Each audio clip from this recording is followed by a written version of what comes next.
सभी का इस ऑनलाइन स्टडी क्लास वीर पथ पर एक बार पुनः स्वागत है। पिछले काफी समय से रेगुलर वीडियो नहीं आ पा रहे हैं, कुछ अनिवार्य व्यक्तिगत कारणों से, लेकिन अब सभी क्लासेज है वो नियमित रखने की पूरी कोशिश की जाएगी और अगले 30 दिन के अंदर 25-30 दिन के अंदर आपके राजस्थान पुलिस के लिए जो चैप्टर शुरू किया था महिला एवं बाल अपराध वो भी कंप्लीट करेंगे अगले 25 दिनों में, और भूगोल भी साथ साथ में जितना पॉसिबल हो सके हम चला रहे हैं। टेस्ट सीरीज भी अगले 2-3 दिन में फिर से शुरू की जाएगी। तो शुरू करते हैं आज का ये चैप्टर जो कि संबंधित होगा अधिनियमों से। अब अधिनियम शुरू करते हैं। मैंने आपको सभी अधिनियम लिखवा दिए थे महिलाओं से संबंधित एक साथ, जो पिछले चारों वीडियो वो ध्यान से देखना, उनमें से एक में आपको सभी अधिनियम लिखवाए थे आप, और उन्हीं अधिनियमों में से सबसे पहला लिखवाया था महिलाओं को प्राप्त होने वाला संपत्ति का अधिकार। संपत्ति का अधिकार यानी महिलाओं को भी अपने पिता की जो भी संपत्ति है उसमें बराबर का हक मिलेगा, इसी से संबंधित है ये। और ये किस अधिनियम के तहत ये अधिकार मिला है महिलाओं को, तो वो ध्यान से देखें आप। ये था अधिनियम हिंदू उत्तराधिकार अधिनियम। अधिनियम 1956।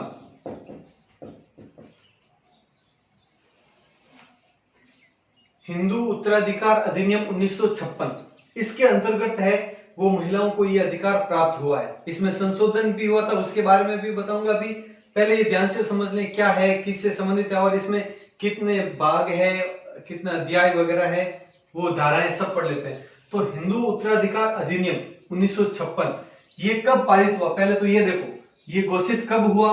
वो तिथि 17 जून 1956, ये ध्यान रखना। 17 जून 1956 को यह अधिनियम पारित हुआ था, अस्तित्व में आया था 17 जून 1956 को। ये हो गया। इसके बाद इसके कितने भाग है, कितना अध्याय है, वो सब अगर हम देखें तो इसके अध्याय, भाग कहें अध्याय कर लेते हैं। जैसे कि संविधान में भाग है और धाराएं हैं, कितने भाग इतने धाराएं, वैसे ही इसमें अध्याय की बात कर लेते हैं। अध्याय है इसमें 4 और कुल धाराएं हैं इसमें 31।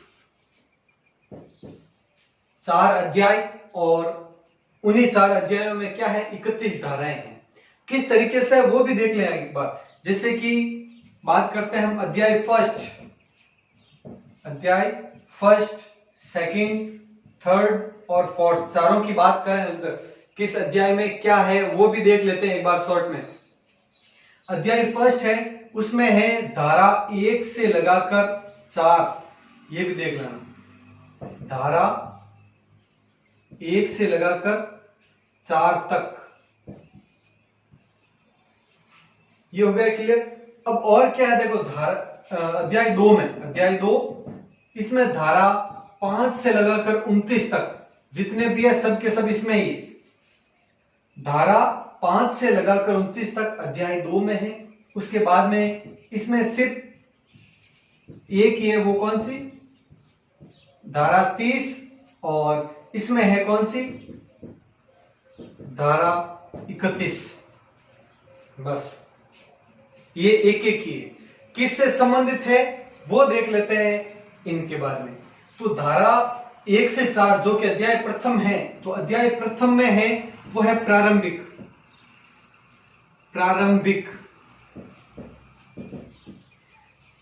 वैसे देखो कोई भी अधिनियम हो उसमें धारा पहली है वो अधिकतर 99.99% है, वो होगा संक्षिप्त नाम उस अधिनियम का, संक्षिप्त नाम और विस्तार। कई में विस्तार है वो धारा 2 में दे देते हैं, इसमें एक में ये नाम और विस्तार, ये सब। यानी उसका नाम क्या है, ये नाम है हिंदू उत्तराधिकार अधिनियम 1956, ये है संक्षिप्त नाम। विस्तार पूरे देश में लागू है, सिर्फ जम्मू कश्मीर को छोड़कर, लेकिन पिछले 5 अगस्त 2019 को जम्मू कश्मीर में भी लागू हो गया, धारा 370 और 35A हटते ही। ये बताया हुआ धारा 1 में, ये 2 में लागू से होने से है, वो सब 2 और 3 में परिभाषा है, और 2 में लागू और 3 में परिभाषा से संबंधित। वैसे ये लागू का ध्यान रखना, आप सभी 31 के 31 आपको रटने की आवश्यकता नहीं है। इसमें देखो पहले तो परिभाषाएं होती है, दूसरा इसमें थोड़ा इंपॉर्टेंट रहेगा लागू, यानी ये जो अधिनियम है वो किस स्थिति में और किन पर लागू होगा। हिंदू उत्तराधिकार अधिनियम, हिंदू शब्द आ गया मतलब हिंदू, यानी जिसके माता एवं पिता हिंदू है और जो स्वयं है वो हिंदू है, तो उस पर यह नियम लागू होगा। पहली चीज, हिंदू के अलावा देखो हिंदू, बौद्ध, जैन और सिख, ये सब इसमें शामिल है, ध्यान रखना। ऐसा क्वेश्चन पूछा जा सकता है कि हिंदू उत्तराधिकार अधिनियम में कौन कौन से धर्म है वो शामिल है या नहीं है, ऐसा तो ध्यान रखना आप। हिंदू, बौद्ध, जैन, सिख ये शामिल है इसमें, और ये धारा 2 में वर्णित है। इसमें क्या, एक तो मुस्लिम और क्रिश्चियन यानी ईसाई ये शामिल नहीं है। मुस्लिम और क्रिश्चियन है वो इसमें शामिल नहीं है, ये नियम लागू नहीं है, उनके अलग है। तो ध्यान रखना, ये उनके अलावा जो भी है भारत में जो प्रमुख हिंदू, जैन, बौद्ध, सिख ये सब इस पर लागू है। ये हो गया। और तीसरे में मैंने अभी बताई है परिभाषा वगैरह है, और चौथे में परिभाषा और चौथे में है वो प्रभाव है इसके। ये हो गया। इसमें ये 2 नंबर ध्यान रखना, बाकी तो नॉर्मल है, ज्यादा कुछ नहीं। 2 नंबर थोड़ा विशेष ध्यान रखना किन पर लागू होता है। अब बात है 5 से 29 तक, धारा 5 से 29 तक यानी अध्याय 2, ये किस से संबंधित है ये जरूर ध्यान रखना है। तो ये है संबंधित आपके, एक तो निर्वस्यति, जैसे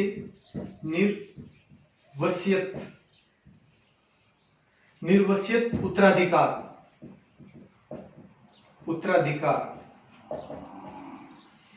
निर्वस्यत उत्तराधिकार क्या है वो ध्यान रखो। वसीयत तो पता होगा आपको, विल, वसीयत यानी कोई भी पिता है, माता पिता अपने बच्चों के नाम पे जो वसीयत लिखते हैं वो वसीयत होती है। निर्वसीयत यानी जिसमें वसीयत की आवश्यकता नहीं होती है, यानी जैसे पिता की संपत्ति है तो वो पुत्र की संपत्ति ऑटोमेटिक हो जाती है, उसमें किसी भी प्रकार की अलग फॉर्मेलिटीज की आवश्यकता नहीं होती है, वो निर्वस्यति कहलाती है। इसमें विभिन्न जो धाराएं हैं, इन धाराओं में ये वर्णित है कि जो भी पुत्र और पुत्री है दोनों का समान अधिकार है, कोई भी भेदभाव नहीं होगा, जितना अधिकार पुत्र का है उतना ही अधिकार पुत्री का भी होगा। और 2005 में संशोधन हुआ था, इसी 1956 के अधिनियम में 2005 में हुआ था संशोधन, उसमें और ज्यादा विस्तार से बताया गया है, इसमें और ज्यादा प्रभावशाली बनाया गया है इसी अधिनियम को। अब देखो इसमें है क्या, कोई भी ऐसी स्थिति में जैसे कि कोई भी दंपति है, उनके कोई पुत्र पुत्री वगैरह कुछ कोई भी नहीं है, तो उस स्थिति में क्या होगा, तो ऐसी स्थिति में वह संपत्ति है वो जो सुप्रीम कोर्ट द्वारा, हाई कोर्ट द्वारा यानी सरकार के अधीन रहेगी। और अगर अगले दिन में अभी हम पढ़ेंगे वसीयत वाले में, अगर वो पहले अपनी मृत्यु से पहले ही वो दंपति किसी भी इंसान के नाम या किसी ट्रस्ट के नाम कर देता है तो ये आएगी आपके इसमें, यानी ये वसीयत वाला है, वसीयत उत्तराधिकार इसमें।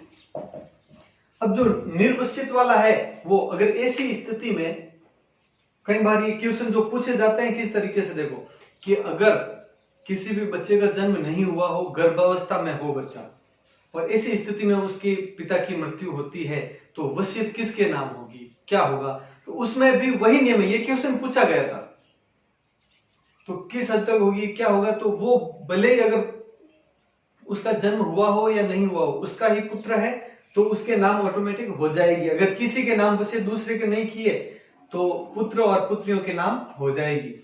वसीयत उत्तराधिकार, इसमें वो अपने पुत्र पुत्री के नाम पर या किसी के नाम पर भी ये कर सकता है, और इसमें सिर्फ पुत्र के नाम ही लिखें तो सिर्फ पुत्र को, फिर बेटियों को इसमें हिस्सा नहीं मिलेगा अगर वो वसीयत कर दें तो।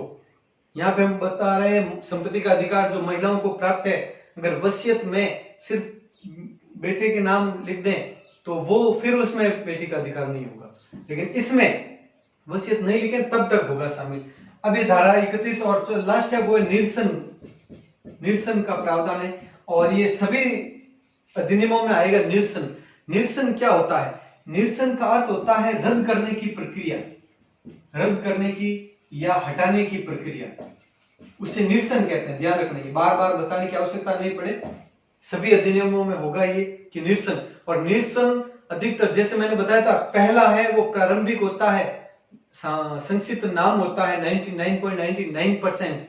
वैसे जो अंतिम धारा है वो निरसन की होती है, यानी इसके अंदर जो भी प्रावधान किए गए हैं उन्हें बदलने, हटाने, रद्द करने का अधिकार भी है सरकार को। तो ये निरसन की प्रक्रिया है, रद्द करने की प्रक्रिया। अगर इनमें से कोई सही नहीं लगे तो उन्हें हटा दिया जा सकता है। इसके अलावा देखो, ये तो हो गया। अब इसमें संशोधन कब हुआ ये महत्वपूर्ण है, ध्यान रखना। इसमें एक ही पॉइंट तो वो कर लेते हैं हम। इसमें हिंदू उत्तराधिकार संशोधन अधिनियम संशोधन अधिनियम है वो हुआ था 2005 में। 2005 में, जैसा कि अभी बताया है।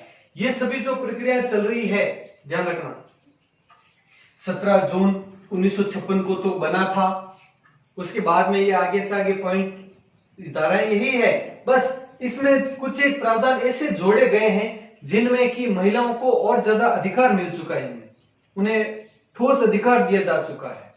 इसमें बस इतना ही है। ये कब हुआ तो ये ध्यान रख लेना, 9 सितंबर 2005। 9 सितंबर 2005 को लागू हुआ था हिंदू उत्तराधिकार संशोधन अधिनियम 2005। ये हो गया क्लियर? ये आराम से नोट डाउन कर लें। इस तरह से ये हिंदू उत्तराधिकार अधिनियम 1956 और संशोधन अधिनियम 2005 ये हो गया कंप्लीट।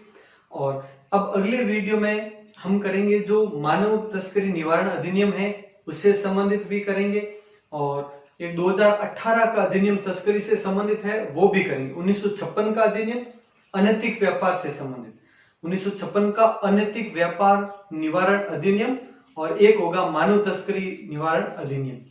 1956 का एक और एक है 2018 का जो नवीनतम ही है। इन दोनों के बारे में हम चर्चा करेंगे अगले वीडियो में।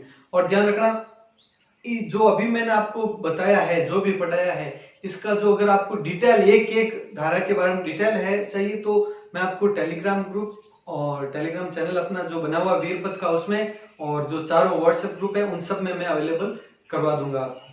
तो अगर आप अभी तक नहीं जुड़े हुए उन किसी भी प्लेटफॉर्म पर, तो मैं ये टेलीग्राम का लिंक है वो मैं डिस्क्रिप्शन में और कमेंट बॉक्स में लिख दूंगा, और वैसे अबाउट सेक्शन में दिया हुआ है ही है। तो जल्दी से जुड़ जाइए, ठीक है? मिलते हैं अगले वीडियो में। जय हिंद, जय भारत।